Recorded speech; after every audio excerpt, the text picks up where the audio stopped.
ಇನ್ನು ಇದೇ ವಿಚಾರಕ್ಕೆ ಸಂಬಂಧಪಟ್ಟಂತೆ ಮಂಗಳೂರಿನಲ್ಲೇ ಇರುವಂತಹ ಸಿಎಂ ಸಿದ್ದರಾಮಯ್ಯನವರು ಕೆಂಡಾಮಂಡಲವಾಗಿದ್ದಾರೆ. ಹಿರಿಯ ಪೊಲೀಸ್ ಅಧಿಕಾರಿಗಳಿಗೆ ಸಿಎಂ ಖಡಕ್ ಸೂಚನೆ. ಮಂಗಳೂರಿನಲ್ಲಿ ಇರಬೇಕಾದ್ರೇನೆ ಸಿಎಂ ದರೋಡೆ ಆಗಿದೆ, ಕೋಟಿ ದರೋಡೆ ಆಗಿದೆ. ಹಿರಿಯ ಪೊಲೀಸ್ ಅಧಿಕಾರಿಗಳ ವಿರುದ್ಧ ಸಿಎಂ ಫುಲ್ ಗರಂ ಆಗಿದ್ದಾರೆ. ಈ ಘಟನೆಗೆ ಸಂಬಂಧಪಟ್ಟಂತೆ ದರೋಡೆಕೋರರು ತಪ್ಪಿಸಿಕೊಂಡಿದ್ದಕ್ಕೆ ಸಿಎಂ ಈಗ ಅಧಿಕಾರಿಗಳ ಮೇಲೆ ಸಿಡಿಮಿಡಿ, ಎಲ್ಲ ಟೋಲ್, ಎಲ್ಲ ರೋಡ್, ಎಲ್ಲಂದ್ರಲ್ಲೇ ಪರಿಶೀಲನೆ ಆಗಬೇಕು ಅಂತ ಖಡಕ್ ಸೂಚನೆ ಕೊಟ್ಟಿದ್ದಾರೆ. ಮಂಗಳೂರಿನ ಕಾರ್ಯಕ್ರಮವೊಂದರಲ್ಲಿ ಸಿಎಂ ಇದ್ರು. ಈ ಸಂದರ್ಭದಲ್ಲೇ ಮಂಗಳೂರಲ್ಲಿ ಇಂಥದ್ದೊಂದು ಘಟನೆ ನಡೆದಿದೆ. ಹೀಗಾಗಿ ಸಿಎಂ ಕೂಡ ಗರಂ ಆಗಿದ್ದಾರೆ ಈ ವಿಚಾರದಲ್ಲಿ ಅಧಿಕಾರಿಗಳ ಮೇಲೆ. ಹಿರಿಯ ಅಧಿಕಾರಿಗಳಿಗೆ ಎಲ್ಲರಿಗೂ ಕೂಡ ಖಡಕ್ ಆಗಿ ಸೂಚನೆ ಕೊಟ್ಟಿದ್ದಾರೆ.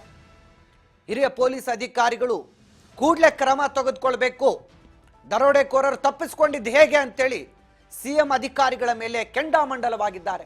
ಎಲ್ಲ ಟೋಲ್ ಗಡಿ ಭಾಗಗಳಲ್ಲಿ ಕಂಪ್ಲೀಟ್ ಪರಿಶೀಲನೆ ನಡೆಸಿ ಹಿರಿಯ ಪೊಲೀಸ್ ಅಧಿಕಾರಿಗಳು ಈ ಬಗ್ಗೆ ಸೂಕ್ತ ಕ್ರಮ ತಗೊಳ್ಳಿ ಅಂತೇಳಿ ಖಡಕ್ ಎಚ್ಚರಿಕೆಯನ್ನು ಕೂಡ ಅಧಿಕಾರಿಗಳೇ ರವಾನಿಸಿದ್ದಾರೆ. 12 ಕೋಟಿ ಹಣ ದಿಢೀರ್ ಅಂತ ದೋಚಿ ಪರಾರಿಯಾಗಿರುವಂಥದ್ದು ನೋಡ್ತಾ ಇದ್ದೀರಲ್ಲ ದೃಶ್ಯಗಳಲ್ಲಿ.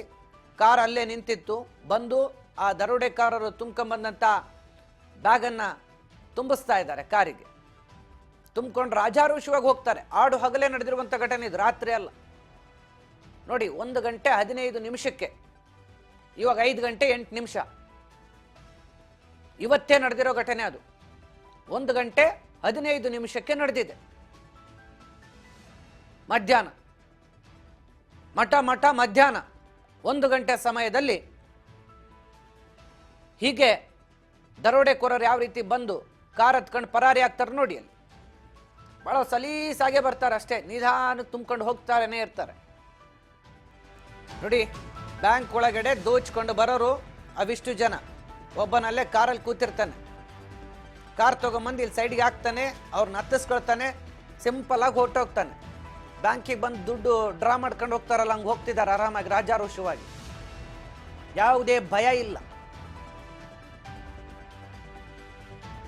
ಸೊ ಹೀಗಾಗಿ ಇವತ್ತು ರಾಜ್ಯದಲ್ಲಿ ಏನಾಗ್ತಾ ಇದೆ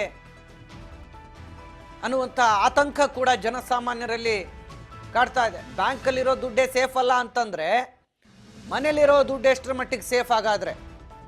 ಮನೇಲೀಗ ಒಡವೆ ದುಡ್ಡು ಇಟ್ಕೋಬೇಕು ಅಂದರೆ ಜನ ಭಯ ಪಡಬೇಕಾದ ಪರಿಸ್ಥಿತಿ. ಬ್ಯಾಂಕಲ್ಲೇ ಸೇಫ್ ಅಲ್ಲ ರೀ, ಅಲ್ಲಿಗೆ ದರೋಡೆಕೋರರು ರಾಜಾರೋಷವಾಗಿ ನುಗ್ತಾ ಇದ್ದಾರೆ, ಆಡು ಹಗಲೇ ಹೋಗ್ತಾ ಇದ್ದಾರೆ. ಹಿಂಗಿದ್ರೆ ಹೆಂಗ್ರಿ ಪರಿಸ್ಥಿತಿ?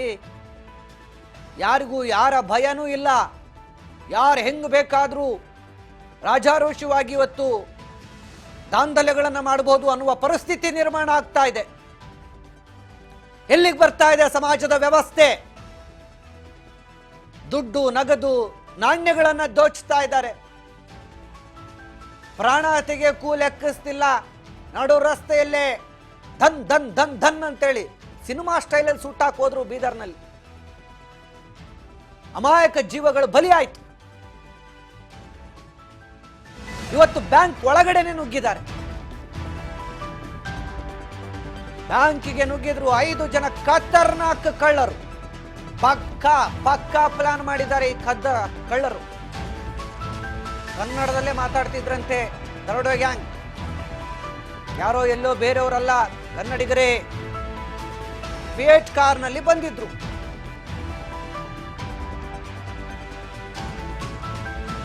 ಅಂದ್ರೆ ಸ್ಥಳೀಯರಿಂದ ಬ್ಯಾಂಕ್ ಸಿಬ್ಬಂದಿ ಮೇಲೇನೆ ಅನುಮಾನ ಅಂತ. ಸದ್ಯ ಪಕ್ಕಾ ಪ್ಲಾನ್ ಮಾಡಿ ಬಂದಂತ ಖದೀಮರು ಕನ್ನಡದಲ್ಲೇ ಮಾತನಾಡ್ತಿದ್ರಿಂದ ಸದ್ಯ ಒಂದಷ್ಟು ಅನುಮಾನಗಳು ಬಂದಿದೆ. ಫಿಯೇಟ್ ಕಾರ್ನಲ್ಲಿ ಬಂದು ಪಿಸ್ತೂಲ ತೋರಿಸಿ, ತಲವಾರ ತಂದು ಹೆದರಿಸಿ, ಒಂದು ಪಿಸ್ತೂಲ ಒಂದು ತಲವಾರ ಇದ್ರೆ ಸಾಕು, ಇವತ್ತು ಕೋಟಿ ದುಡ್ಡನ್ನು ಎತ್ಕೊಂಡು ಹೋಗ್ಬೋದು, ಬ್ಯಾಂಕಿಗೆ ತುಂಬ್ಕೊಂಡು ಹೋಗ್ಬೋದು ಆ ಬ್ಯಾಗಿಗೆ. ಎಲ್ಲಿಗೆ ಬಂತು ಪರಿಸ್ಥಿತಿ? ಅಲ್ಲೆಲ್ಲೋ ಬೀದರಲ್ಲಿ ಸಿಟಿ ಮಧ್ಯದಲ್ಲಿ DC ಆಫೀಸ್ ಕಚೇರಿ ಮುಂದೆ ನಡು ರಸ್ತೆಯಲ್ಲೇ ಧನ ಧನ ಧನ ಅಂತೇಳಿ ಶೂಟ್ ಮಾಡ್ತಾರೆ. ಇರೋ ಬರೋ ಎಲ್ಲ ದುಡ್ಡು ಎತ್ಕೊಂಡು ಹೋಗ್ತಾರೆ. ಇನ್ನೊಂದು ಕಡೆ ಈಗ ಮಂಗಳೂರಲ್ಲಿ ಫಿಯೇಟ್ ಕಾರ್ ಹಾಕ್ಕೊಂಬರ್ತಾರೆ, ಸೀದಾ ಬ್ಯಾಂಕಿಗೆ ನುಗ್ತಾರೆ, ಗನ್ ತೋರಿಸ್ತಾರೆ, ತಲ್ವಾರ ಹಿಡಿತಾರೆ, ಬ್ಯಾಂಕ್ ಸಿಬ್ಬಂದಿನ ಎದುರಿಸ್ತಾರೆ, ಬ್ಯಾಗಿಗೆ ತುಂಬ್ಕೋತಾರೆ, ಕಾರಿಗೆ ಹಾಕೋತಾರೆ, ಸಿಂಪಲ್ ಆಗಿ ಬಂದು ಡ್ರಾ ಮಾಡ್ಕೊಂಡು ಹೋದವ್ರ ಥರ ಆರಾಮಾಗಿ ಹೋಗ್ತಾರೆ. ಆದರೂ ಇವ್ರುಗಳ ಸುಳಿವೇ ಪತ್ತೆ ಆಗೋದಿಲ್ಲ ನಮ್ಮ ಪೊಲೀಸರಿಗೆ. ಆಹಾ, ಎಷ್ಟು ಚಂದ ಮಾರಾಯರೆ. ಕರ್ನಾಟಕ ಪೊಲೀಸ್ ಅಂದ್ರೆ ಒಂದು ಇತಿಹಾಸ ಇದೆ. ಎಂಥ ಕದೀಮ ಕೂಡ ಅವರ ಕಣ್ಣು ತಪ್ಪಿಸೋಕೆ ಸಾಧ್ಯನೇ ಇಲ್ಲ. ಕರ್ನಾಟಕ ಪೊಲೀಸರು ಈ ಬಾಂಬ್ ಸ್ಕ್ವಾಡಲ್ಲಿ ಬಳಸ್ತಾರಲ್ಲ ಡಾಗ್ಗಳು, ಅದಕ್ಕಿಂತ ಫುಲ್ಲು ಪವರ್ಫುಲ್. ಎಲ್ಲಿದ್ರು ಅವ್ರನ್ನ ಮೂಸ್ ನೋಡಿ ಹಿಡಿದು ಬಿಡ್ತಾರೆ. ಆ ರೇಂಜಿಗೆ ಕರ್ನಾಟಕ ಪೊಲೀಸ್ಗೆ ಹೆಸರಿದೆ. ಈಗ ಏನಾಗ್ತಿದೆ ಮತ್ತೆ ಹಂಗಂದ್ರೆ? ಎಂಥ ಪರಿಸ್ಥಿತಿ ರೀ ಇದು? ಹಾಡು ಹಗಲೇ ಹಿಂಗೆಲ್ಲ ಆಗ್ತಿದೆ ಅಂತಂದ್ರೆ ಏನ್ರಿ ಮಾಡೋದು? ಮನೇಲಿ ಯಾರಾದ್ರೂ ನಾಣ್ಯಗಳನ್ನ, ದುಡ್ಡನ್ನ ಅಥವಾ ಆಭರಣಗಳನ್ನ ಇಟ್ಕೊಳ್ಳೋಕೆ ಸಾಧ್ಯನಾ? ಇಟ್ಕೊಂಡ್ರೆ ಜೀವ ಉಳಿಯುತ್ತಾ? ಯಾರ ಮನೆಗೆ ಬೇಕಾದ್ರೂ, ಎಂಥ ಸಂದರ್ಭದ ಬೇಕಾದ್ರೂ ಕದಿಮರು ನುಗ್ಗಬಹುದು. ಅಂಥ ಪರಿಸ್ಥಿತಿ ನಿರ್ಮಾಣ ಆಗಿದೆ. ಈಗ ಮನೇಲಿ ಯಾರನ್ನ ಇದಾರ ಬಿಟ್ಟಾರ ಅಂತ ನೋಡಂಗಿಲ್ಲ. ಯಾವಾಗ ಬೇಕಾದ್ರೂ ಬಂದು ನುಗ್ಗಿ ದರೋಡೆ ಮಾಡಿ ಹೋಗ್ಬೋದು. ಆ ಪರಿಸ್ಥಿತಿ ಇದೆ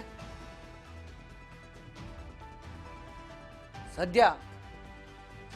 ನೋಡ್ತಾ ಇದ್ದೀರಲ್ಲ, ಅಲ್ಲೇ ಸಿಂಪಲ್ ಆಗಿ ಸೈಡಿಗೆ ನಿಂತಿದ್ದಂಥ ಕಾರ್ ಬರುತ್ತೆ, ದರೋಡೆ ಮಾಡ್ಕೊಂಡು ಬಂದವ್ರನ್ನ ಏರಿಸ್ಕೊಳ್ಳುತ್ತೆ, ಬರ್ರ ಅಂತ ಹೋಗ್ತಾರೆ. ಕೋಟಿ ಕೋಟಿ ಹಣ ದೋಚಿ ಹೋಗ್ತಾ ಇರೋದು. ಇಂಥ ಭಯಾನಕವಾದಂಥ ಕಳ್ಳತನ ಈಗ ಬಹಳಷ್ಟು ಜನರನ್ನ ಬೆಚ್ಚಿ ಬೀಳಿಸಿದೆ. ಇದೇ ವಿಚಾರಕ್ಕೆ ಸಂಬಂಧಪಟ್ಟಂತೆ ಮತ್ತಷ್ಟು ಮಾಹಿತಿಯನ್ನು ತರ್ತೀನಿ ನಿಮ್ಮ ಮುಂದೆ, ಸಣ್ಣದೊಂದು ಬ್ರೇಕ್ ಆದ್ಮೇಲೆ.